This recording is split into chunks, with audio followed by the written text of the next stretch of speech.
Dans votre ensemble de moteurs, vous retrouverez ce type de moteur. En fait, le moteur est un moteur en engrenage.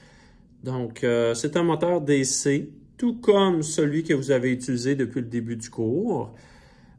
Toutefois, on retrouve un boîtier en engrenage. Donc, souvent, on va parler d'un gearbox. Donc, tout comme si c'était une petite transmission. Donc, le gearbox, son rôle est tout simplement de transformer la vitesse de rotation de l'arbre principal. Je le vois juste ici. Lui, il tourne très rapidement.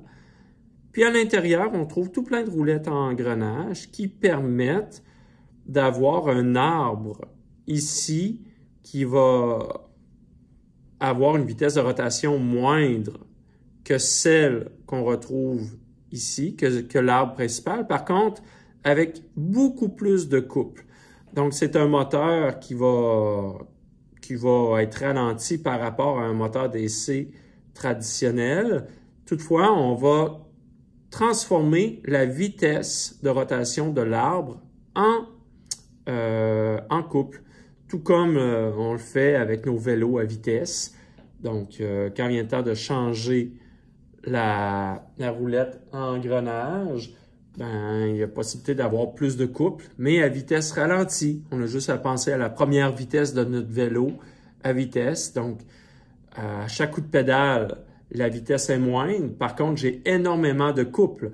Donc, ce type de moteur-là, ça va être important de bien le fixer. Moi, je suggère l'utilisation des petits étaux lorsque vient le temps de l'alimenter, parce que vous allez voir, je vais l'alimenter, puis tout de suite, on va voir le couple apparaître. Le moteur va bouger sur lui-même. Puis, remarquez la vitesse de rotation ici du moteur va être beaucoup moindre que le moteur qu'on utilise jusqu'à présent. Bon, je vais recommencer. Je vais juste tasser ma manche. Hop! On l'a vu, dès que je l'alimente, le moteur bouge. Donc, le moteur est...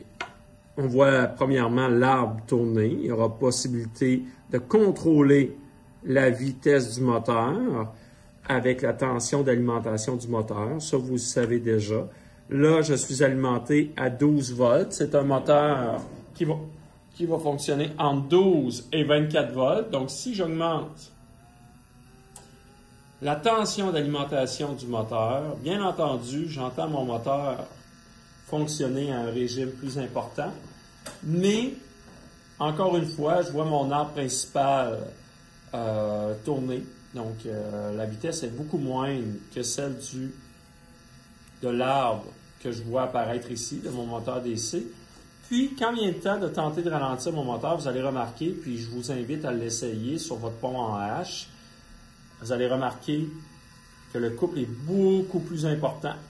Donc, quand vient le temps de vouloir ralentir l'arbre principal, je remarque que le couple de mon moteur est très important par rapport à celui que je vois apparaître ici, où je suis en mesure de ralentir l'arbre du moteur là, avant la transmission.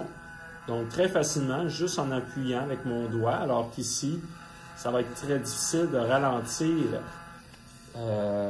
l'arbre sortant de ma boîte à engrenage.